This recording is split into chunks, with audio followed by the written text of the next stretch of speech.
It does look small, but like when I look up at the ceiling, like when I look through the camera, it does look small, but I'd say it's a normal size loft. But I'm hoping I'm not getting a cold. So as I said, I don't put everything up that I buy. Like, I bought this. Definitely didn't do an unboxing of this.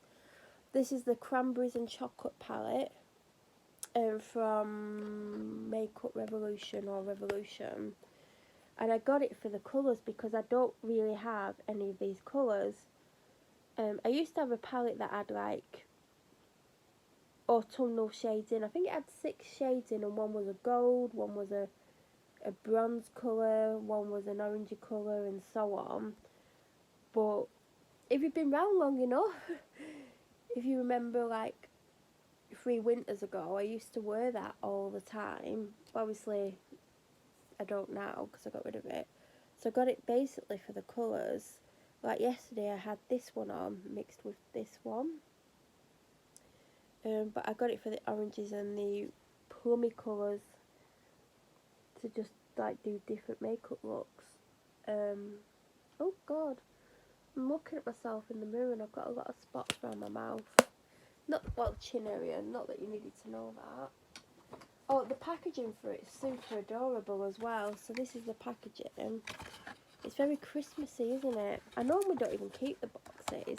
But sometimes if it's an expensive product, which this isn't, it was either £8 or £10. If it's an expensive thing, like if it's Charlotte Tilbury, I'll keep the box for quite a while. I do like my Revolution palettes because I bought, you've seen this one a lot. I got this earlier this year, I think.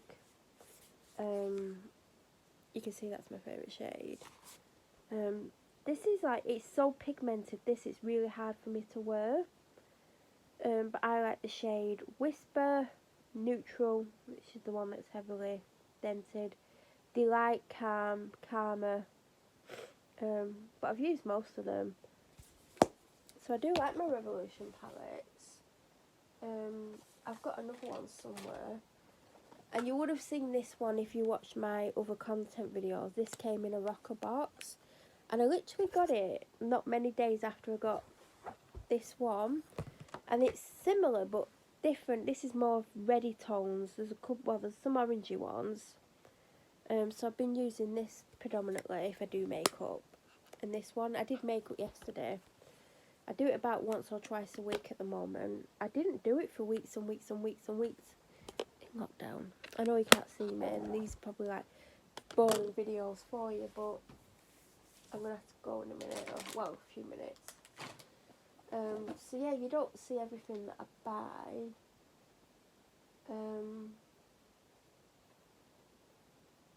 There's loads of bits and pieces in here. Oh, I'll tell you what, I'll show you.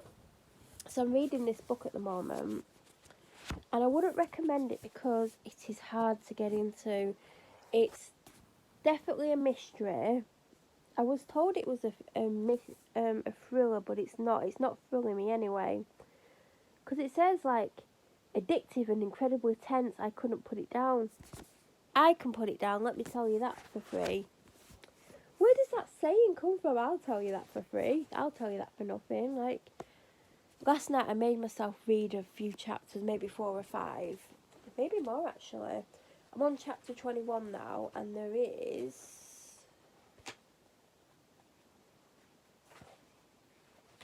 42. But I'm more than halfway with the pages if you look. And I was determined to get over the halfway point last night because I'm finding it hard to read. It's not a page turner. It rambles on. It's 2 people's point of view. So one chapter is the mother telling the story, and then the next chapter is the niece of the mother, and she's the best friend of the mother's daughter, and it's 2 people's perspective of the book. I don't know if at some point anyone else gets a chapter. I don't think so. I'm just like kind of looking through, because at the start of each chapter it says the name of basically who's telling the story. So there's Jess, which is the niece slash best friend of the daughter, And then there's Anne, who's the mother. Yeah, I think that's it all the way through. It's not intense, it's not a page turner, but I feel invested in the book now because I've got that much left, less than half. I feel invested, I feel like I've got to finish it. I'm determined to finish it, even though, yes, I'm not enjoying it. It's yeah, on the front it's like terrifically engaging. No, it's not. Breathtaking suspense. It's not suspense. It's not making me want to pick it up. It's like last night I came up and I'm like, right, you're reading the book, and I made myself read like 5 chapters or whatever it was. Some were like 6-7 pages, some were 12 pages long, and I made myself read it. Before I read this book, I read a book called I Am Watching You. I am not joking, I couldn't put that book down. I read the first 3/4 of the book in a weekend, and then I put it down for about 6 weeks, and then I read the last bit in one sitting. I just couldn't put it down. It was brilliant. And then the book I read before this, I'm probably reading because I'm not vlogging. I read this because she loves me. This book, oh my god, if you're going to buy a book, get this one. It's not as many pages as you think. Under 350. I think all these books are under 350. This book was brilliant. It was thrilling all the way through. Couldn't put it down. Loved it so much. Highly recommend it. I didn't guess until really close to the end how it was going to end. Which is it's a good book when that happens, because I kept thinking it's this person, it's this person, it's this person. Didn't click in my head who it was. Even when we got to who it actually was, I was like, oh my god. So that was a good book. Now the book I'm going to read next is this one. And this is why I'm trying to get through Little White Lies, because I'm desperate to read this one. I've not actually read anything about this book, do you know. The Silent Patient, only she knows what happened. Oh god, it sounds like my life. Only I can make her speak. Total original, the perfect thriller. 1 million copies sold. On the back it says, Alicia Berenson lived a seemingly perfect life until one day 6 years ago when she shot her husband in the head 5 times. Since then she hasn't spoken a single word. It's time to find out why. Stephen Fry, absolutely brilliant. That's what he's put on the back. So I'm dying to read this book. How many pages is it? Around 350, so must be 350 is a popular amount. But I'm dying to read it, but I'm not allowing myself until I've read Little White Lies. See, I keep having to check what it's called because it's so bloody boring. Then I'm going to read this one. Been buying books. This is off eBay, by the way. It was like £3. And then I found I could get it on Amazon for £3.50, so I should have got the new one. Sometimes it's worth checking Amazon and then checking eBay and see which is the cheapest. I don't mind it second hand because it'll probably end up at the charity shop anyway. So yeah, then I'm going to read Blood Orange. But unless I buy something else, well, I've actually got 2 other books. I'm going to have to go back to this because I read... What chapter am I on? I've read 2 chapters, but that's 56 pages. The long chapters, I hate books that have got long chapters. I can't get into things that are that long because my concentration, sometimes after about 10 pages, I'm like, my mind's wandering. So I started reading this before I started reading Because She Loves Me, but because I was finding it hard to get into this and I've only got to chapter 3, I basically stopped reading it. So when I've read Blood Orange, I'm going back to Everything I Never Told You. So that is 1, 2, 3, 4, 5. So if I read them, and I've already read 1 this year, 6 in about, I don't know, 3 months? 2 months? I do have other books. I actually started reading this months ago. Early lockdown. It's when I was convinced it was a woman writer, and I'm on page 92. Look I'm that far in. But I think I stopped reading at this point because I don't know, I thought the next chapter was long, but it isn't. And I was really liking this, so I might pick this up during, because it's not a story. This is actually quite good. A lot of it's common sense as well. So I have some books.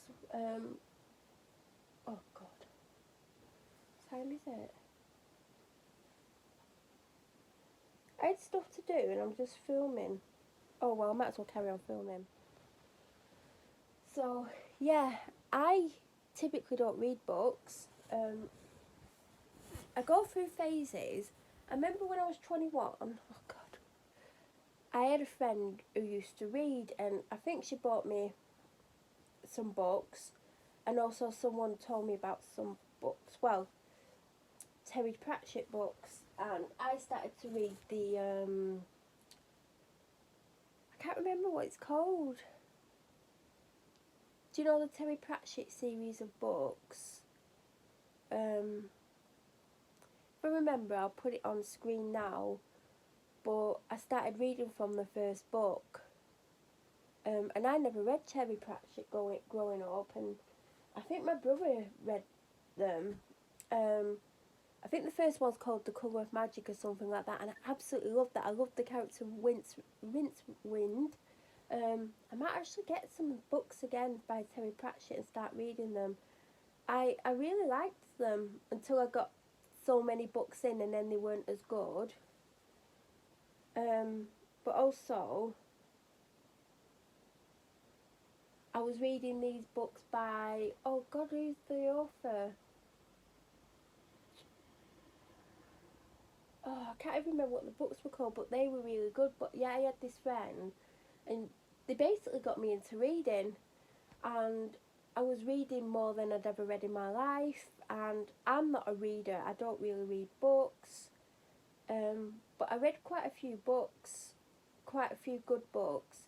Like I read the Da Vinci Code before there was even talks of it being a film, and I read Angels and Demons, and oh God, what are the other two called from that series? Because I had the box set, I'm sure I've still got them. And I read them all before there was even talks of the films. And the books are better than the film. The Da Vinci Code film is really good, but the book is better. But if you've watched the film, you're not going to want to read the book. So, do you know what I mean? And there was like the girl on the train. I read the book before the film was even discussed. And the film is nowhere near as good as the book. Like, the book is like 100 times better than the film. I still watched the film. I might even have it on DVD. Yeah, I've still got DVDs. I'm totally old school. And then there was a book called The Lonely Bones, or was it The Lovely Bones? And the book was amazing, but the film was crap. I remember buying the film and I was like, oh my God, it was like the worst film I've ever seen, but the book's brilliant. And what else did I read in a book that weren't as good as a film?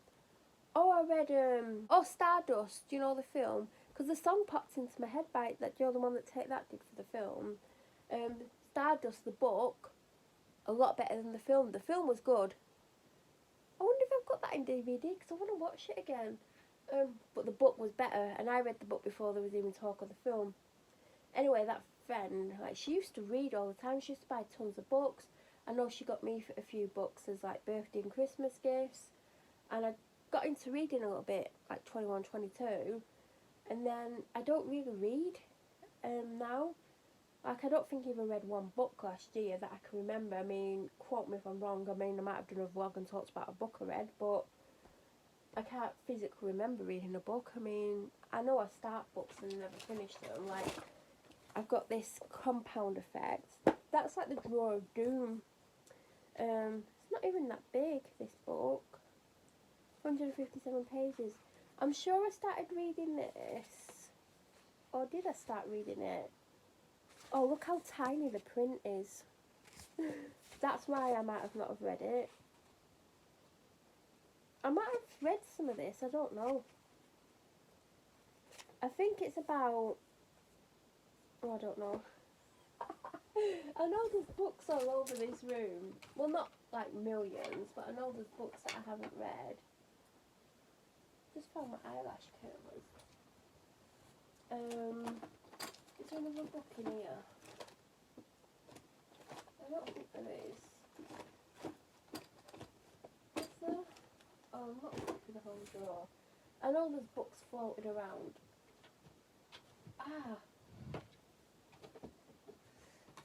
But yeah, I don't like finished books, but this is actually really good. I really feel like I should be reading this. I mean, oh, look at the chapter I'm on, Choose Real Friendships. Yeah, I'm really bad at that. One evening I received an email from a teenager who diagnosed herself with depression and low self-esteem. I actually have both of them. She didn't feel good about life. She didn't feel confident and found it very hard to remain positive. Telling her to stay positive didn't work, it just made her feel worse. After speaking to the teenager, it became obvious that her friends had put many disturbing ideas into her head, telling her that she was ugly, stupid, embarrassing to be around. God, they sound like the sort of friends I have. Shit friends. These friends didn't recognise her worth, and this affected how she saw herself too. You know what? This is so true. I've learnt this from my doctor. The people who you surround yourself with have an effect on, like, you as a person. Like, when I'm around my doctor, I leave there normally upset because I've probably talked about something difficult, but in the days that follow, I think a lot about what she said to me, what we've talked about the advice she's given me, and my doctor's quite a positive person. She don't take anyone's shit. Like, if she's not happy with me, she lets me know. But you know, I've learnt from her and like being around her that being around positive people affects your mindset in obviously a positive way. And if you're around negative, horrible people, like my friendship, I mean, we were never friends, but that person from Devon called Helen, like, she was affecting my mood all the time, and my doctor kind of saw that, and that's why my doctor stepped in, because she knew she was affecting my mental health. And this is basically what this is saying, that, you know, there are people that will use you or put you down and make you feel certain ways, and people who do that and get off on it are just sick, basically. But if someone doesn't respect you or says you have flaws, there's a good chance you'll start to integrate their opinion into your sense of self. This is true. For years I've had someone constantly putting me down, and I didn't realise until my doctor pointed it out. But also when you're in that situation, even when you know, because someone's told you, you still don't feel comfortable or confident enough to leave that situation, and even though you know this person is affecting you, you stay in it, which is crazy. But if it's something that's been going on for years, it's not easy to get out of. Like, if it's something that's been going on weeks, yeah, it's easy, but if it's years, it's not. This is me just like adding to what it's saying here. Many of the thoughts in our heads aren't originally our own. When we're young, we might be told we're not meant for certain paths of life. That's true. My dad, every time I've wanted to do anything, he's told me I won't be able to do it, I won't be good at it, I wouldn't be accepted at it. People who do that job aren't nice people, blah blah blah. So my dad has stopped me from doing probably everything I've wanted to do, to be honest, career wise. We grow up believing what we're told, and others' perceptions become our reality. That's true. Our whole lives are shaped by throwaway comments and social programming. Sometimes the simplest solution is to be around different people, especially when you can't get the ones you're already surrounded by to change. Once a teenager let go of the friends she had and made new ones, she began to feel more confident about her life. Simplify your circle of friends. Keep those who add value to your life, remove those who don't. Less is always more when your less means more. That's true. Since the evolution of social networking platforms, the definition of friend has changed. They are no longer people you know well. Virtual friendships have affected the way society labels friendships. We now call anyone a friend, even a person we met once on a night out. How many of these people are really our friends? Could you turn to them in a time of need? Unfortunately, many modern friendships aren't based on emotional support or a family life connection or a family-like connection. Instead, they're based on drinking, smoking, partying, shopping, or gossiping together. Some of which happen to be the habits that will lower your vibration. Oh, this book is all about vibration and like positive vibrations bring positive things into your life and negative brings negative. This is basically what this book is about. It's brilliant. A lot of it's common sense, and as you read it, you're like, oh, that makes sense, or you recognise things about your life or other people from reading this. And because of like the help and support I've had from my doctor, I view this book in a different way than I would have done a year ago. I was totally numb to everything that was going on. I wasn't aware of people's actions, how they were affecting me, how they were changing my mood, how they were affecting my life, how they were affecting my choices. Even though obviously you're in control of yourself, and if you do something you can't blame someone for doing it. Obviously, you know, if someone's in your life and they're having a negative impact on you and you make a decision based on how they're making you feel, yeah, in a way they are responsible in some way for that decision, but at the end of the day you've got your own mind. If you're doing something, you can't turn around and blame that person, even if that person is massively to blame for you making that decision. At the end of the day, you've made that decision, you've made that choice, good or bad, you've made that decision. Whether or not they've pushed you to make that decision from physically or mentally bullying you or controlling your mind in some way, you are still the one that made that decision. You can't blame other people for decisions you've made, even if they are a large part of it, if that makes sense. Like, if someone murdered someone, like if I said to someone, you have to go and kill that person, if they went and killed that person, they did it. That was their choice. Even if I've said you've got to do it, they don't have to do it just because I said they had to.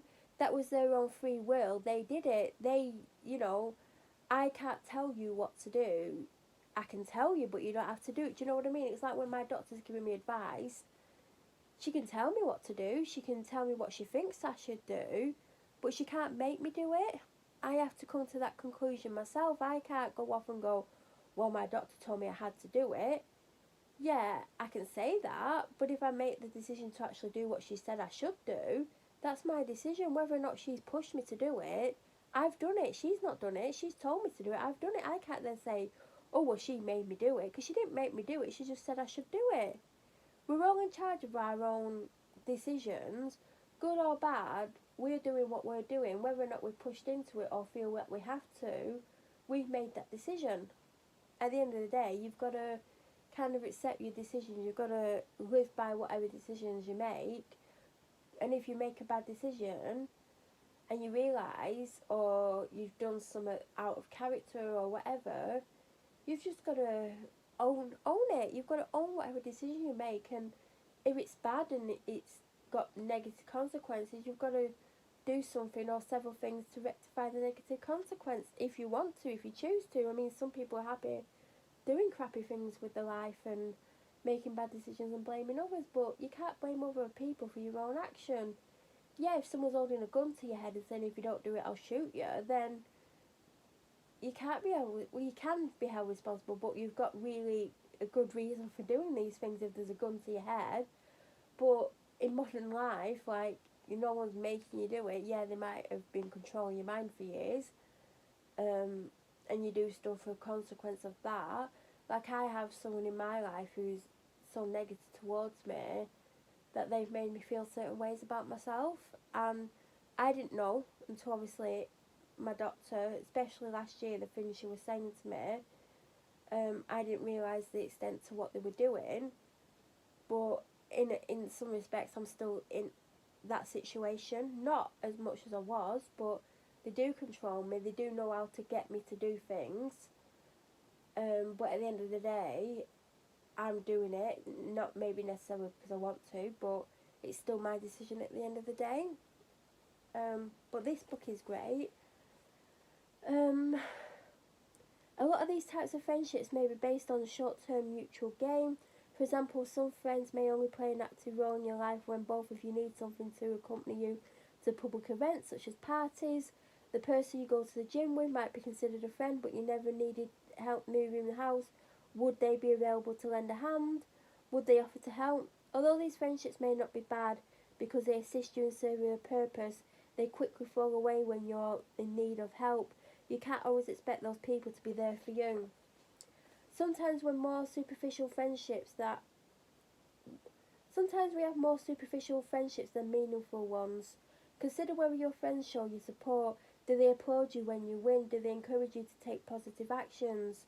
Do they help you grow as a person? My doctor does. If you're unsure, your friendships may not be as healthy for you as you think they are. If you suspect jealousy or hatred directed at you within your friendship circle, oh my god, those women in the 30s and 40s that bullied me, Helen from Devon, Verity from Berkshire, Rachel from the North East, Lexi from Cheshire, they were all so jealous of me, especially Helen and Rachel. Oh my god, this book, it's like he's following me around, this guy. You're not surrounding yourself with the right people. True friends want the best for you. True. Your success is shared with them. They don't become bitter when you get better. These do. Don't trust these women if you know them online. They help you get better and ensure you don't become bitter. Like Verity, she has to befriend every business, especially ones that do similar products, because she likes to know what they're up to and what they're going to release, so she can either copy them or get her version out before them, basically. She went nuts when Mrs. Hinch started buying bath bombs and she weren't buying hers, and she sent me all these voice messages having a really childish tantrum, bad-mouthing Mrs. Hinch, telling them like she was out of order buying from like these cheap bath bombs and not buying hers and all that. And I did a screen record of all these voice messages because I couldn't believe the childish outbursts that she had. And then the next day she started unsending them, and I was like, why are you unsending them? And she's like, oh, I've gotten over it. I think she realised how much of an idiot she sounded, and I've still got them. I think Mrs. Hinch needs to hear them. I might send them to Gleam Management so she could see how this person believed that Mrs. Hinch should be promoting her. That was just one of the things she did. She actually said some really nasty things to me, which I also screen recorded, and then funny how she unsent them. I already had the screen record, and then I didn't speak to her for months, and then she sent me a message saying, have I upset you, or whatever, however she worded it. And I took her my phone to find out the exact words, and I'm like, oh, why, what would you have done to upset me? She went, oh, exactly, I wouldn't have done anything. There you go, arrogance. Some friends want you to do well, but not too well. It's important that we do not settle for these mediocre friendships either, as they fill our lives with negative energy. True, true, true. Helen in Devon, psychopath. Actually, she's a sociopath, that's what people have said. Google it if you want to know what it means. The good sociopaths, they make people think they're really nice and like they want to help people, and they get people to do things for them and like act out for them and like stalk people and make their lives a living misery, and they pretend to be the victim. We all grow and mature in different in different rates, but some people have slow growth because they choose to remain stuck. You'll often meet people who are caught up in the same routines, doing the same things with the same peers and complaining about the same problems. True, true, true, true, true. These people actively resist change and don't step out of their comfort zone in search for a better life. They become comfortable with their dissatisfaction. You may be one of these people, or they may be your close friends.